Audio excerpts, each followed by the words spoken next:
Ms. Stetson? Here. Mrs. Dargan? Mr. Greer? Here. Mr. Costello? Here. And Mrs. Brate? And Ms. Braid is not able to join us tonight. Please rise and join me for the Pledge of Allegiance. I pledge allegiance to the flag of the United States of America and to the republic for which it stands, one nation, under God, indivisible, with liberty and justice for all. Please also join me in the Peace Builders Pledge. I am a peace builder. I pledge to praise people, to give up put-downs, to seek wise people, to notice and speak up about hurts I've caused, to right wrongs, to help others. I will build peace at home, at school, and in my community each day. Under the open meeting law, I'm informing the public that this meeting is being videotaped by Marshfield Community Media. If anybody else is filming this meeting, either audio or video, please notify us of such at this time. Seeing none. Just a note on the agenda, there is one item, the MPSD Strategic Plan visual, that we are going to be tabling to the next meeting. And we are going to move some things around. I'm going to take informational at the very end, so we have our folks who are here to present can get out of here just a little quicker. But I will take public participation first, so if any member of the public wishes to step forward and address the meeting, they are welcome to do so.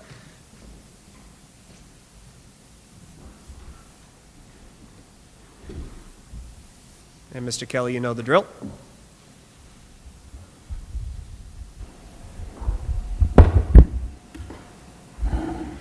Eric Kelly, Peterson Path. I do, in regards to the school committee presentation, the committee will also vote to appoint a non-voting representative to the regional school committee for the 23-24 school year.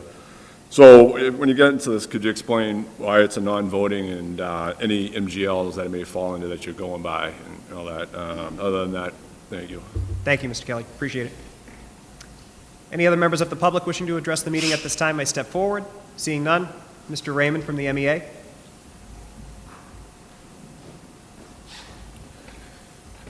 Good evening, everyone. I'm going to work on my reputation for brevity. Welcome on behalf of the MEA. Welcome the other way to another school year.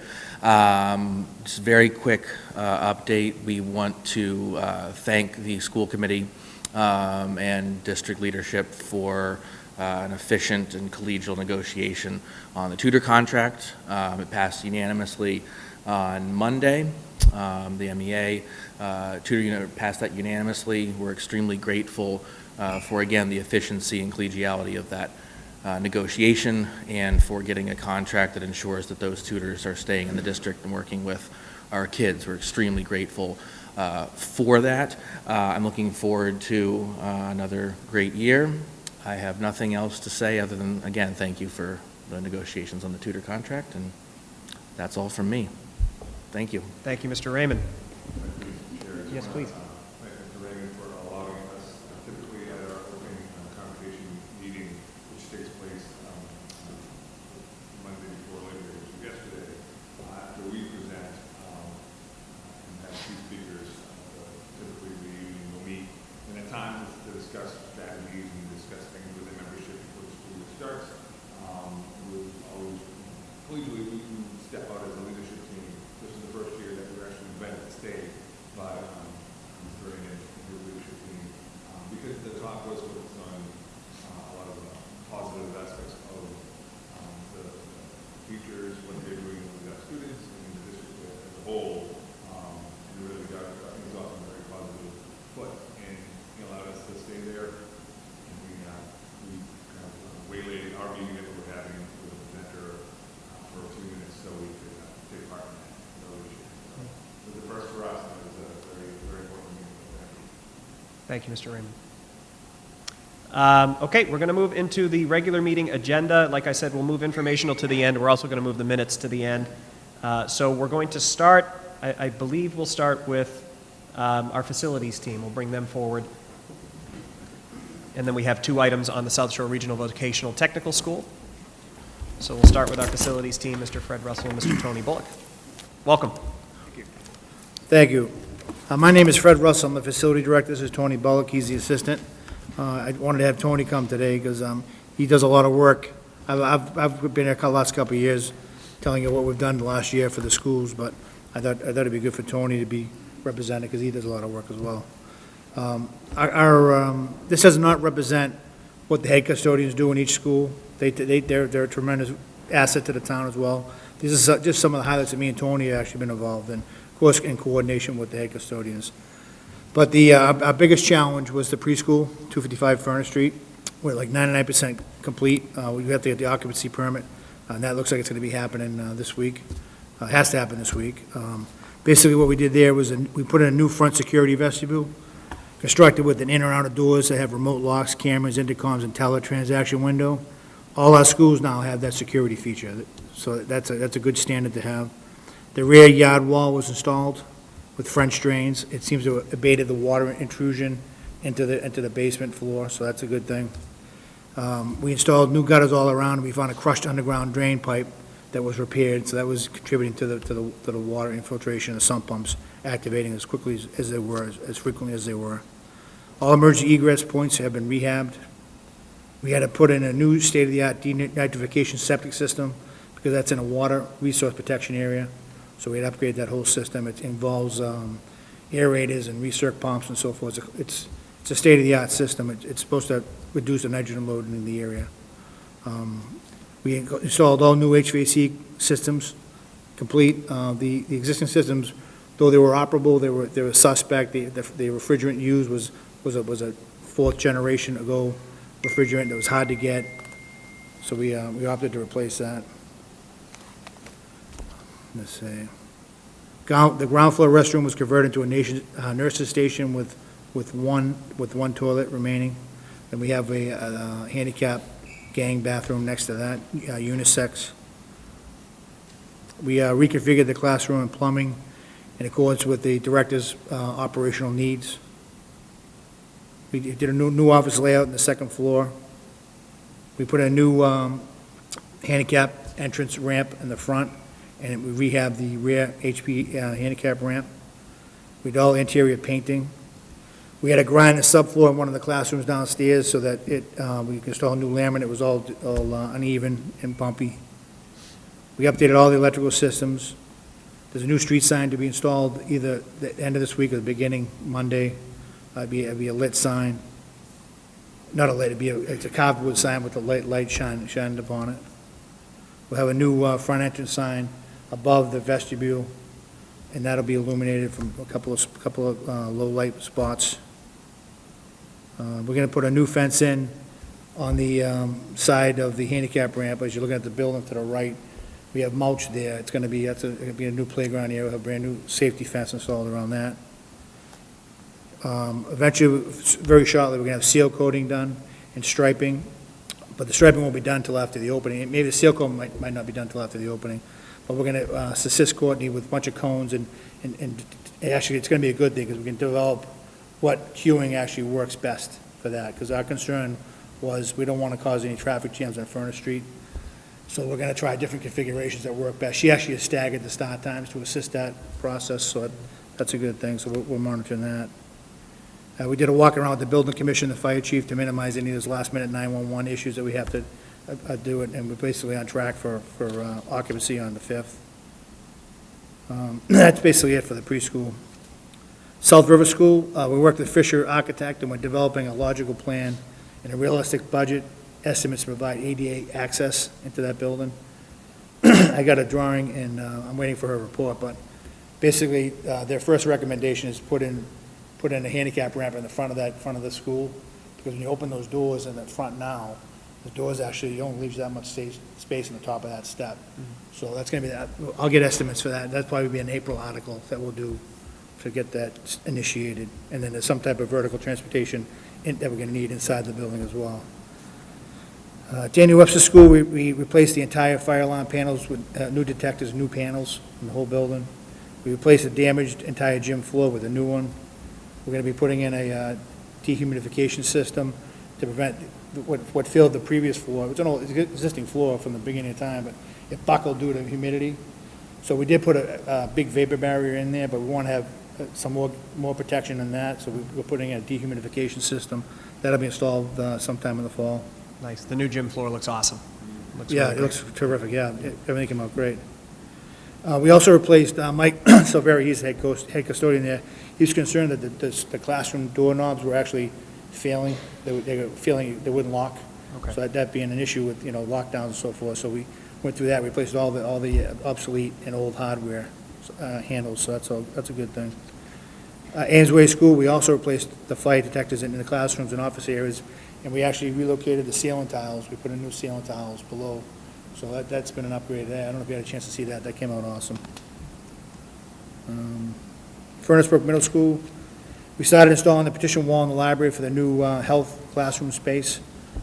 We had to do some reconfiguration for egress, so we're in the process of doing that. So the process, now unfortunately school has started, so we'll have to work around to make sure we're not impacting the library operations as we continue on that project. Also getting back to Amesway School, we also installed a new megaphone system in each of the classrooms for the teachers to have, if kids have hearing impairment, they can actually hear the teacher. And the Furnace Brook Middle School, we're evaluating, there's a crack in the gym wall. We've been evaluating that, and we're going to come up with a long-term repair for that. Martson Elementary School, we repaired the back loading dock, concrete stairs that failed. We replaced carpet with vinyl floor tile in 2 kindergarten classrooms. We installed, we repaired numerous roof leaks over there. That roof is on its last leg. It's probably the next big project for the town to take on. The Ventress building, we replaced the side stairs down here. They were concrete. They were starting to crack due to the freeze and thaw cycle. Water was getting in there and freezing and cracking. So we actually chipped them out and put in nice granite steps that'll last forever. We also had to repair there's 2 compressors in the chiller that feeds this area. We had to replace that chiller. High school, we assisted with the installation of the Jumbotron, the time clock. In the Alamo, we had to add exterior lights on a time clock. So that's kind of like some of the highlights that we've done just this past year. And basically what I'll do is I'll put this on the report for all the town buildings, and it's actually part of the town website, so people can see what we're spending. And we are spending a lot of money, but we're getting a lot for our money, too. So Right, absolutely. that is Great, it. thank you. Any questions or comments for our facilities team? Yeah, it is a lot of work. Yep. If you see the work, the Daniel Webster gym looks awesome. Yeah, it does. The Amesway School, we had a chance to get in there. The ceiling came out terrific.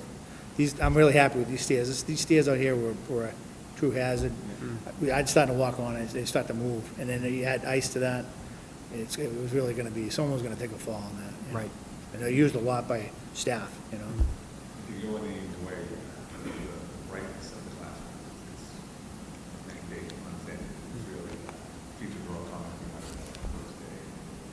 Really excited. That's awesome. That's awesome.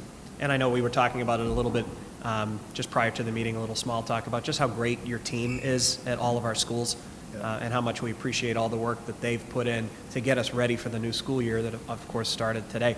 So thanks to them and thanks to you guys for everything that you do. Yeah, thank you, yeah. Any other questions, comments? Okay. Awesome. Thank you, guys. We Thank you. appreciate it. Have a good night.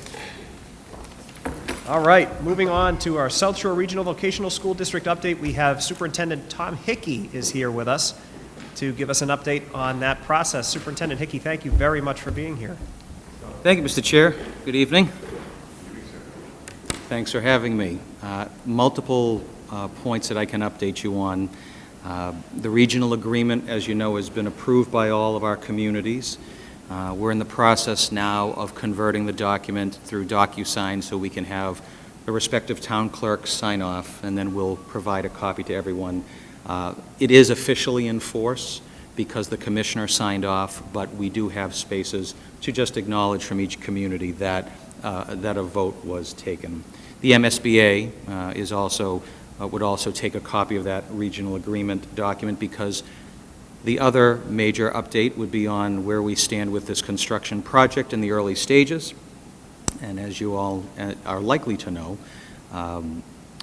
we're in a process, we're in early feasibility. We're studying a variety of potential enrollments for the school, and whether or not Marshfield joined the district would impact what enrollment ranges were studied. Now that that is a fact, we can inform the MSBA, and our design team can move ahead studying the enrollments. So Where we stand now is that what I said to our faculty, we had our opening staff day today, and I basically said our homework for this school year is by the end of the school year, we will be in front of the MSBA board with a preferred design. Working backwards from June of 2024, we are right now hoping to have a menu of options done by late September, and the earliest indication of a preferred design sometime in December.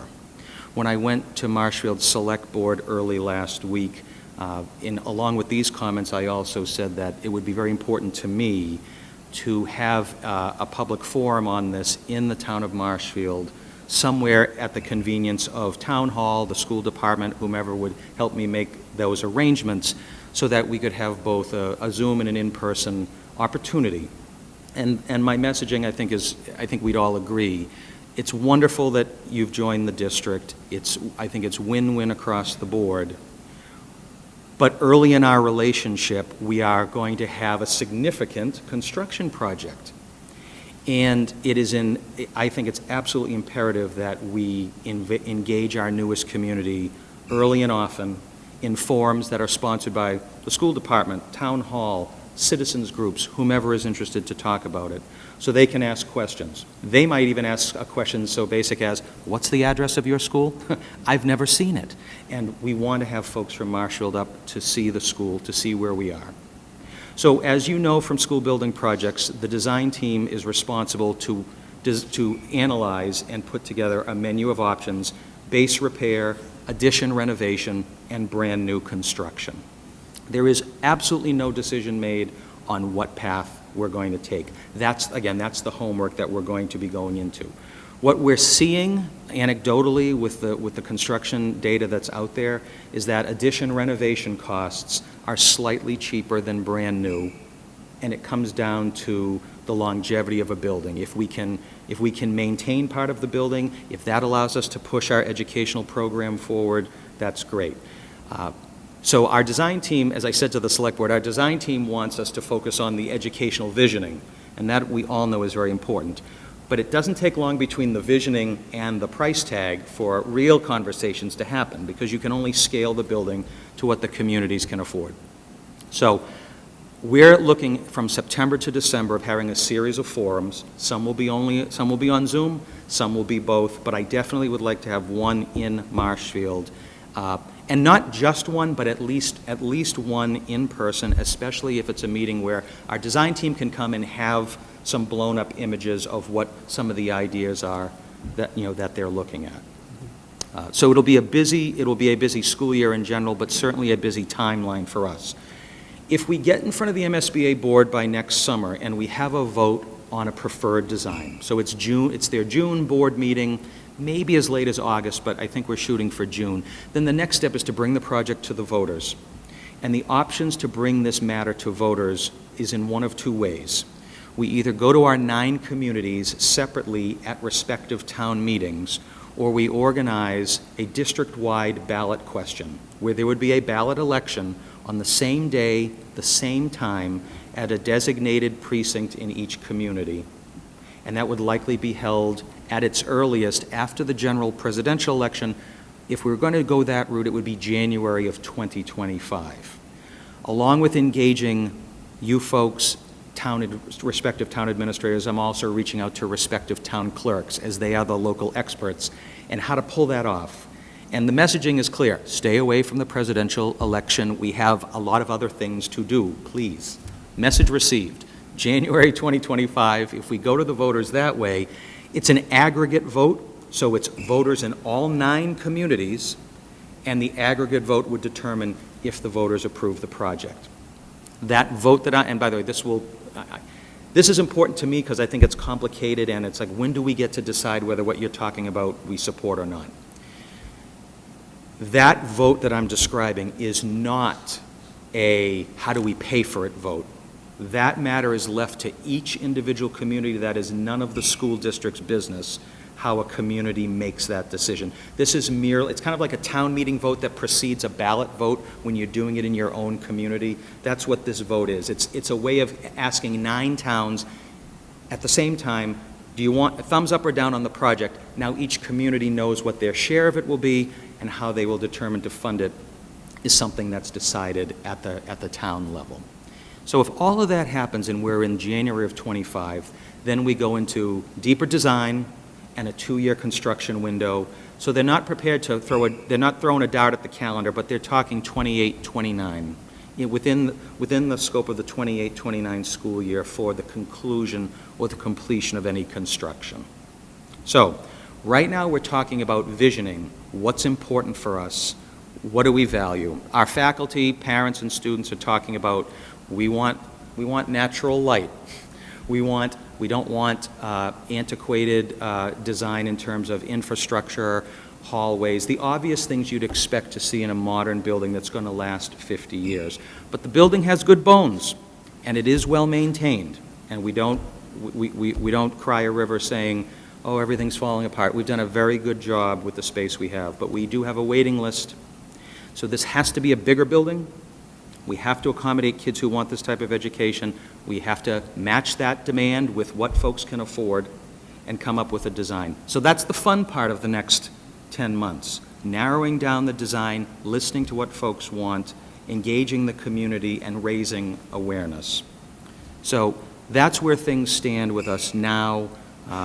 We will continue to move forward. We have a website for the building project. It's called southshoretechproject.com, and that's what we're going to use as a hub for all district documentation, videos from meetings, documents that our OPM and our design team have come out with. southshoretechproject.com.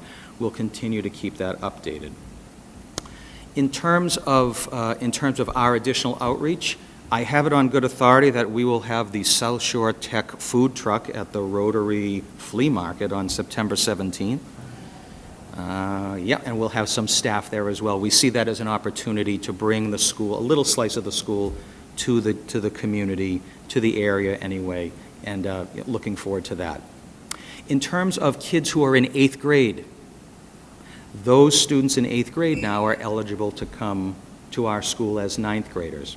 And so in the fall, our guidance director will reach out to the middle school to talk about setting up a schedule for making a presentation, perhaps having a tour, and culminating with our signature event, which is we have an open house on October 21st, which is open to anybody, but that's an opportunity for prospective students and families to see the school. But we do run individual family tours if that one magical date isn't good for everybody. In terms of, and just to comment a little bit about the arc of how our school committee operates and the arc of our business calendar for the year, we have an obligation to certify our budgets 45 days before our earliest town meeting, which in one or more of my communities has been in April. At times it's been Situate or perhaps Abington. So February of any given school year is when we are saying we're certifying this budget. We've gotten the governor's number. When we know that other than the governor being in her first year, now we'll go into a model where that magical last Wednesday of January, we'll get those numbers, Tom crunches those numbers, we'll see where it stands. For us, it means how much state aid are we getting, and how does that impact assessments? Because I can go to any community and say, our budget is going to be up X percent, and they're going to say, that's lovely, and how does that impact my town? So it's about the percentage increase of each individual town assessment. So I start the budget building process in October, November. I make an initial presentation in December. We have a public hearing on the budget in January. We certify it in February. The road show begins, and February, March, April, advisory committees, capital or FinCom meetings, and then we go to our 9 town meetings, where we occupy a line in every town warrant for our school assessment. If we secure 2/3 of our communities to support the assessment, then it's deemed to be an approved budget. And that usually culminates with 5 of our communities having town meetings on the same night, the first Monday of May. But it's, in essence, that closes out our budget cycle. So in the arc of a school year or a calendar year, it's really in early fall where we're starting the budget process and then working our way through it as I described. Mr. Chair, I think that's probably a good point for me to stop. I'd be happy to address anything I might have missed or glossed over if there are questions. Sure. Any questions or comments from members of the committee? Go ahead, Mr. Greer. Do you want a microphone? Thank you. I'm just thinking the time frame there. You said you're coming online 28, 29 time frame? Yes, that's what I'm being told. If all of those other milestones are met, that we would have the construction project completed somewhere in the 28, 29 school year window. Okay. Wow. All right. Just seems like a long time for me. That's all. I agree. I do agree. I mean, part of it, I think, is the gap between getting MSBA approval in the summer of '24 and wanting to be mindful of what our towns need to do to actually weigh in. So to go from June of '24 to January of '25 to get that initial approval, right, there's a half year. So we will do a lot of homework. We'll narrow this down. We'll have a preferred design. We'll get the MSBA to say, that's the price tag, that's your reimbursement rate. Let us know when your community says yay or nay. So that is a bit of a delay. But the alternatives would be having our communities call special town meetings, and then of course we're getting into the fall election season. So had this been on a different calendar year, I'm guessing that part would have been shorter. Okay. Because I also believe that the longer you delay the approval, the inflationary costs of construction. That's where I was going with at it. the other Yeah. end. I agree 100%. Okay. Yeah, because that could be problematic, right? If MSBA sets the price in 2024 and here we are in the 28, 29 season, right, going through that whole punch list of stuff, Yes. right? When they're pricing it out, they will put in those cost escalators. Yep. I don't know what people call an inflationary cost escalator these days, but they are mindful that they need another whole year to complete design work. And so to actually put shovel in ground, they need to factor in that time. So I certainly am asking them to, are you sure it's going to take that long? And I begrudgingly have to acknowledge that I can't figure out where else in the process. We need the voters' support. Nothing goes until that happens. And now if we bring on construction management at risk, if we go with a model that's, you can go design, bid, build, where you design the whole thing, hire the contractor, and then the designer and the contractor can, make nice to figure out what change orders are needed. Right. Or you can bring on construction managers early. It's a little more expensive, but it could collapse the timeline for construction. And that's not a decision we've made yet, but it's an option to try to collapse that timeline a bit. Right, so what we do here, in Marshfield, anytime we have a large CapEx, right, someone from the school committee actually is involved with that project to oversee it, right? Because, in some fashion, we hold the purse ultimately for that, right? On behalf of the town. Does SST operate that way? So you would have a member of the school board or a school committee? We have a school building committee, which the MSBA prescribes, and we've designed our school building committee. It includes my entire school board Okay. and members of our staff. And then our regional school committee has the authority, as all school committees do, they're the only ones who have the authority to initiate a potential debt matter to bring to voters. So I think it is very similar. But our MSBA process is exactly the same when it comes to having a school building committee, the authority that committee has. But it's the school committee only who has the right to say, what's the price tag? We're going to move this forward or not.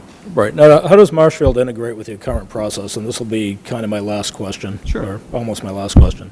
Right now, we have no representation, direct representation. Yep. Right. So moving forward, I believe we appoint So a member is that for the first year? yeah, so the membership becomes official on July 1st, 2024. Mm-hmm. The regional agreement says that whomever the representative is from any of our communities, that appointment is made by the respective select board.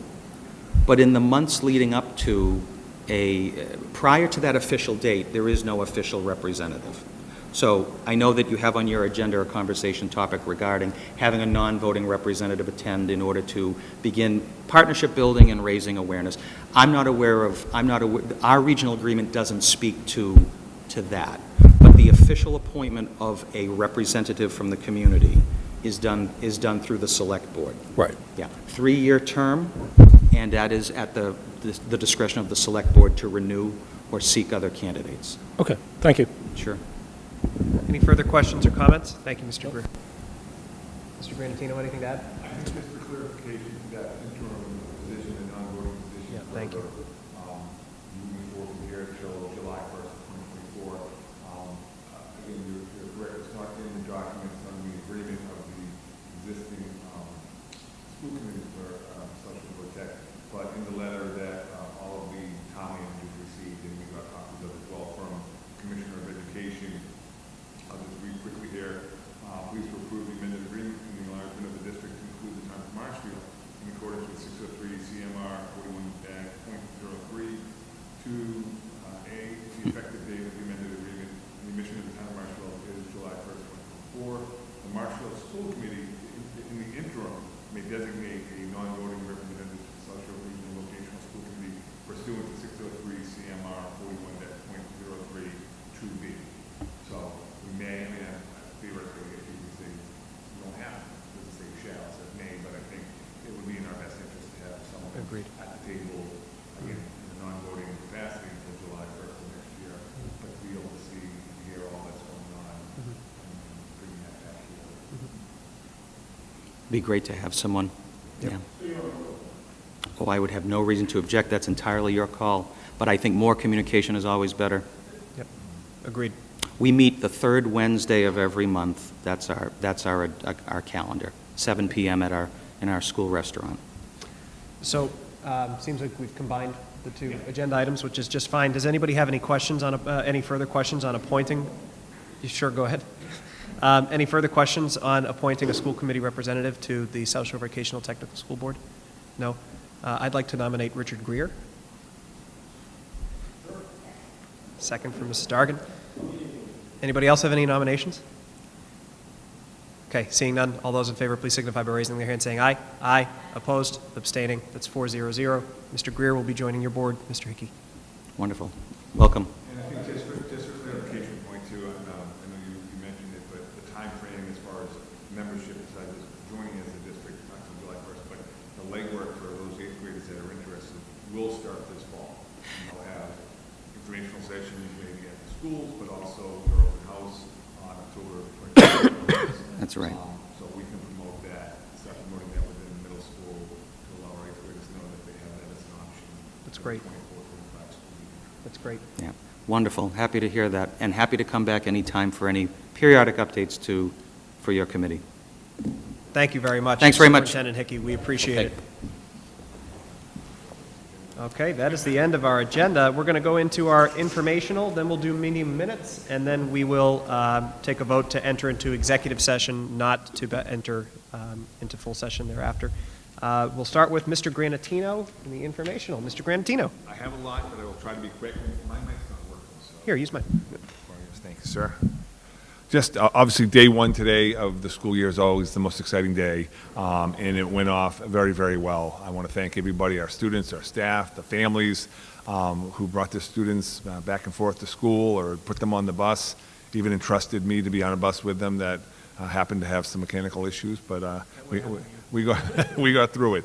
But no, just the opening and the closing of the day went really smoothly. I mean, it's always a little chaotic that first day, the first couple days of school. Buses were really working hard to be on time. We were a little nervous and anxious about pickups, drop-offs and pickups, because there are a few more drivers with our new transportation policy in place, but the numbers really haven't changed dramatically. And so none of the principals saw a great surge of drop-offs or pickups or walkers because of the change, but they were able to get the buses in and out quickly, and they were able to move the cars in and out as well. And although some of them were a little behind schedule, and again, like I said, the bus I was on, bus 7, Tom, the bus driver, did a great job, but had something that was out of his control with the bus, and we were able to make a smooth transition into a new bus and got everybody to school a few minutes late. But obviously, the first couple of days, they're not marking people late. They're extending that opening to allow for some challenges that might occur. But overall, getting them in and out went well. A lot of great things happening in the classrooms already. Across the board, as you know, the high school does a unique situation that they've been doing since before I got here, where everyone's in there at first in this class meetings, but then sophomores, juniors, and seniors head out at about 9 o'clock, and the freshmen stay for the whole day. So they get to learn the high school by themselves without a huge crowd moving around them, and they see their classes. They go to lunch. They have a regular day, but it's a lot easier to maneuver, and that went well. I know Principal Setner, although it was new to her, she really loved it, and she was already telling people at her previous school about it and that they should probably try to adopt that. I was able to get out to most of the schools and saw lunch in action and kids having fun at recess and doing the things that you want to see them doing in school. Having it a little overcast and not too hot made it a little easier as well. Trying to think what else happened. Going back to that bus situation, I do want to just publicly thank Mr. Sullivan, who lived right at the corner of Pine and Main Street, and that's where the bus stalled. And he helped. He's a state trooper, and he helped direct traffic around the bus and made things a little safer for our kids.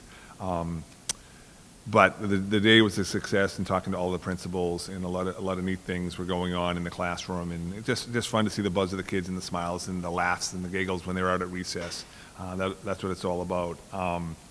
I do also want to thank some of our students who helped out yesterday when we had our teacher opening. We had the members of the jazz band perform before staff arrived. They played for about half an hour, 40 minutes, and they were fantastic. And it just put everybody in a real good mood as they came into the auditorium, and we started off on a real positive note. We had a great speaker, A.J. Giuliani, who presented to the staff for about an hour and 15 minutes or so. He also had a technical issue that he was able to overcome and did a nice job. And then he spent some time working with the leadership team as well afterwards when the union was meeting with their staff. So it was a great morning yesterday, a good start with last night. We had our elementary meet and greets, and I was able to get to 4 out of the 5 of them. It was hard driving around, but big crowds, probably the biggest crowds we've had. We've been doing this now 3 years, 4 years, roughly, somewhere in that vicinity. And this was by far the biggest crowd, according to all the principals. Parents were really engaged, wanted to see what was going on. The kids were there. Saw a lot of older kids coming back to see their teachers they had a few years previously, and that was kind of fun. And the PTOs got a chance to get out there and recruit some new volunteers. So it was a good opening day or two. Coming up, though, around the community, though, I do want to just draw our attention. On Thursday, we have tomorrow, I should start there. Tomorrow, we have our kindergarten students arriving. As you know, today was just grades 1 through 12. Tomorrow, our kindergarten students arrive, and then Tuesday after Labor Day, our preschoolers will arrive at both settings, both at the Daniel Webster School and in our new Marshfield Early Education Center, which is its name that they are going by right now. But on Thursday afternoon or early evening, there is the International Overdose Awareness Vigil that's been taking place. This is now the 9th year. Actually, it started when I came on board and Marshfield Facts came to being, and the Marshfield Drug Task Force, I think, was the previous organization that helped organize it. Folks like Matt McDonough and a number of others who were on the selectmen at that time got it started, and so they have a vigil that will be taking place down at Harbor Park Thursday night, 6:30 to 8. Some communities do different events. I know in Situate they do a sunrise, so I deal much better with sunset than sunrise, so I'm glad that we're having that here in Marshfield, but that should be a real meaningful and solemn event, but an important event. The school district will also be taking part in the Start With Hello program that we've done the last couple of years. It's just a way to build a feeling of inclusiveness and belonging in the school district. And there's a couple of different activities that take place. Tomorrow and Thursday they have Start With Hello or Just Say Hello, where everybody across the district will be wearing name tags that just say hello and then their name, and trying to get people to take a second and make sure that they recognize those around them that they may know, they may not know. A lot of the students don't know everybody in the building, obviously, so this creates that sense of belonging that we're trying to create. Next Wednesday, we have Welcome Back Wednesday, and we'll have police and fire joining us to greet all the students within the school community. That's always a big hit. Thursday, they have the Attitude of Gratitude, which is they create an attitude of gratitude in your school community, your classroom, your cluster, your building, so they identify ways in which they can show gratitude to their school, to their peers, to the community at large. And then on Friday of next week, it's a Marshfield Spirit Day, where everybody wears their Marshfield gear if they have anything, white or green. And it's pretty exciting. I believe we have a home football game that night as well, so that helps kind of kick things off. Educator Academy took place last week. That's our annual event for our new teachers, whether they're a first-year teacher or a 30-year veteran. If they're new to us, they have a 3-day program up here. Dr. Martin, Ms. Rhiannon Hill, teacher at the high school, and Amy McAlpine organized it, and they did a fantastic job. They had various speakers, myself, Ms. Scalaro. In the past, we've had school resource officers there talking about some of the safety measures. They get tours around the town from Billy Battis. They stop at Dairy Queen, and the folks at Dairy Queen are very generous and donate some ice cream to us. But they have a chance, it's mainly a chance for them to get together and learn from each other, get to know their new partners in education, and learn the district. And it's a really successful program that continues into the year. Once a month, they get together. All the new teachers can have the ability to come. They meet here. We're still meeting here on Wednesday afternoons, and they just discuss the good and the bad and everything else that's going on in their world as new teachers in Marshfield. And there's PD type sessions that sometimes take place for them, and different things that we're working on. So we really try to spend a lot of time with the first year folks in the district, and that helps. September 9th, 2 weekends from now, the Marshfield Rib Cook-Off, and besides the fact that I love ribs, it's a really important organization that does this. They came to our school committee meeting last spring and talked about the money that was raised at the event before and given to our McKinney-Vento program with Rob and Ryan Lambert. This year, again, the money that they raised at the cook-off, which is now at the fairgrounds, is going to go to the McKinney-Vento program again, to Marshfield Facts, to the Marshfield Food Pantry, to the North Community Church Youth and Adult Missions, as well as the Gold Star Wives of America. So they have a couple different groups that they're going to be raising money for. And it's just a great event from 12 to 5 at the fairgrounds, again, September 9th. And that's all I had. Great. Okay. Thank you very much. You're going to be judging again? Nice. Okay. Oh, nice. I didn't know that. Thank you, Mr. Granzi. You're welcome. Dr. Martin. All right, just a few things. Over the summer, we've been busy working. Elementary math reps met with coaches, did some work on assessment. Our math and literacy coaches were busy all summer long. Like, they went above and beyond to get work started and to plan for PD and get things going. And good news, through our grant funding, we were able to hire another elementary literacy coach for this coming year. So we appointed Nicole Silva from Governor Winslow. So she's going to be working alongside Gianna Murphy to investigate the literacy shifts that have come to fruition through research and also curriculum resources for next year. I was able to, in August, a couple weeks ago, I was able to observe Marshfield Police Department and Marshfield Fire Department as they worked through their crisis drills at the high school. I was amazed, and they just were so dedicated, and it was so hot and so tiring, and they just were nonstop. So just many thanks to both departments for their support and of our schools and our students and taking things so seriously. I think our students are in really good hands, and I feel comforted as a mom as well, knowing that they were just going through these drills like never seen before. So just to reiterate, thanks to Amy McAlpine and Rhiannon Hill and Billy Battis and Ben Raymond and Amy and Patty and Jeff and whoever. Megan Molander did a session on digital learning just for the educators, the new educators. Our math coaches came. So they were able to differentiate a lot more this year. So we're planning for the differentiated PD again, so more to come. We'll have Amy McAlpine come in and give you some information on everything that's going to be happening this year. So, and just to recap today, yesterday, great days. The kids were smiles. I don't think I saw one tear this year. Not one tear. You just him as he was calling, by the Pine Street.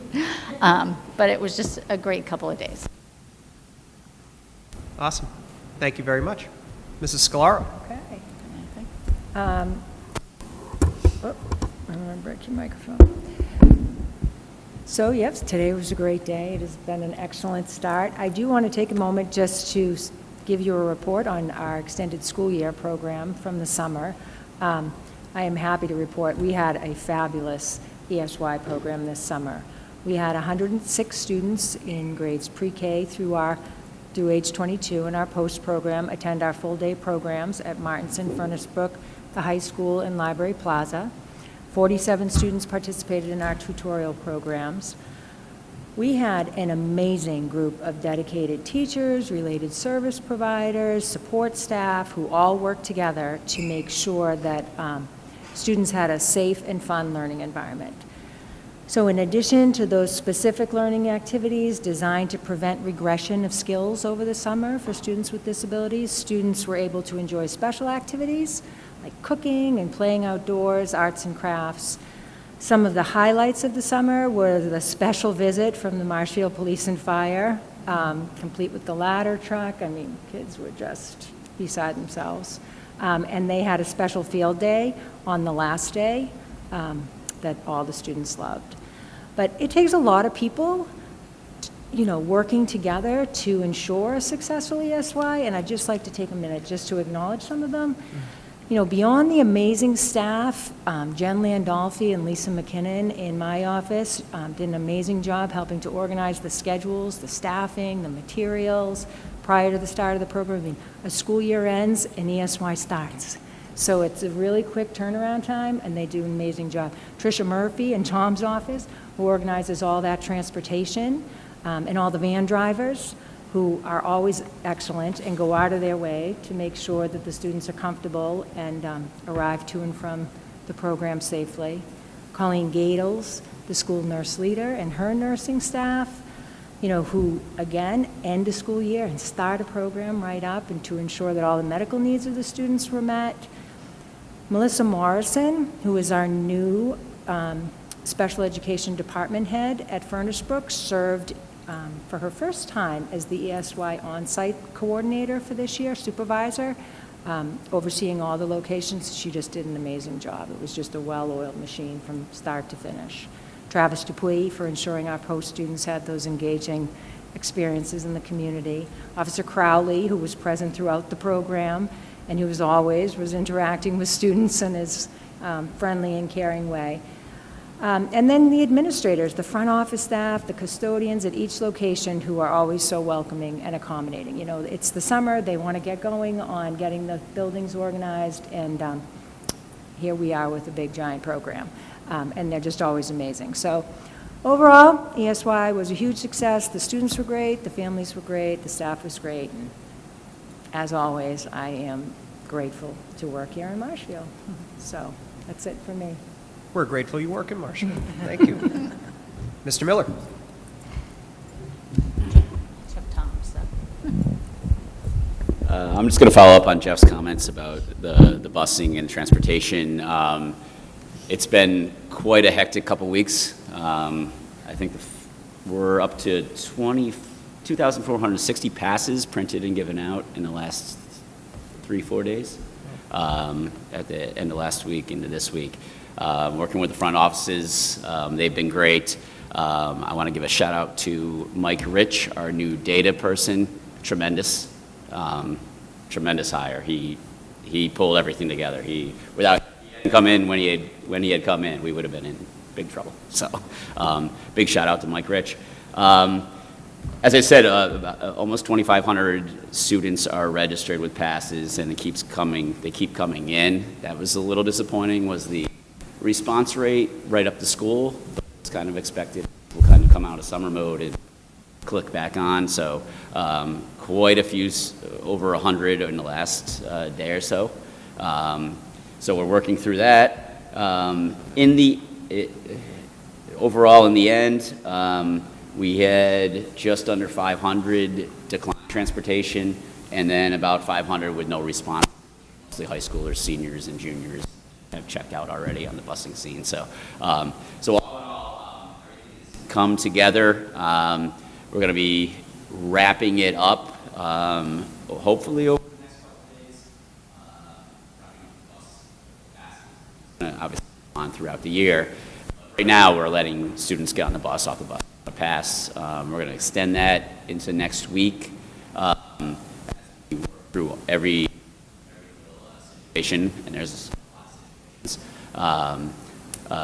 Tremendous amount with the school, with parents, and we're getting there, and at some point we'll make that decision where the pass is actually going to get onto the bus. It's probably looking at about mid next week by the time we get that all together. But all in all, I mean, it was a little crazy and hectic putting it together, but I think we're just about made it through, and hopefully, as we stated before, we're going to start this process much earlier next year. Start to get the word out in January, February, with a March kind of March enrollment and registration process, and hopefully we can get a significant amount done by April, so we can start to make those decisions that we wanted to make in the first place, which was the impetus for this whole project. So, yeah. So I mean, that's a summarization of the bus scene over the last couple of days. Great. Thank you for all your work on that. Any subcommittee reports at this time? Mrs. Dargan, did you have a question? Yeah, go ahead. Microphone, if you. Yeah. Thank you.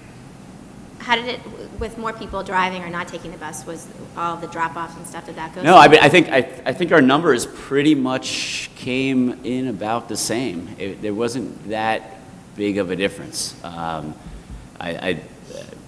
We were at the high school, middle school, up at Ames Way. There was not a whole lot of drop-offs. I know we visited all the schools, and they all looked pretty decent coming in. So. The high school, as you know, knows crowded at the beginning of the day, between 5:07 and 7:15, chock-full of cars. And I saw that a couple ways could be a little different, but by 7:13, everybody was in the building. That's awesome. Before the bell, usually that first day is 5 to 10 minutes after the bell rings when cars are still pulling up. But I did see in the freshman parents forum that someone said 6:45 is when school starts. that could have been the reason why all those cars were there. I was like 6:45 is a little aggressive. A lot of kids were early. I mean, there were already people in line. I got there around 6:45, and there were already people there. So, wow. That was a component of it. But I think that's the first time before 7:15, like there was literally no cars there at the high school. So, and that was kind of the concern, because we didn't really have an idea on the high school response rate. Again, like I said, the majority of those no responses are from the high school. We're virtually 100% at the elementary with responses. So we sent the emails out, and the front offices started calling, locked it down. So we had solid numbers. And the numbers at the elementary didn't change dramatically at all. So I think everything was pretty much the same as in the past. Thank you very much. No subcommittee reports at this time? Okay, I just very quickly want to congratulate Mr. Greer for a very successful 10-day run with the Marshfield Fair once again. Mr. Greer, for those of you who don't know, is very involved with running the fair. He was there, I think, every day from 7 a.m. until about 11 p.m., every single day, for something that brings in millions of dollars worth of revenue to the town. So well done, Mr. Greer. And we have a couple sets of meeting minutes that need to be approved. Unfortunately, once again, we cannot do the ones from the 20th, as we do need to have 3 members who were present at the meeting, and 2 of us here were not able to be at that meeting. But we can do the meeting minutes of July 18th, so I'll ask the committee to review those for a moment and then ask for a vote on those.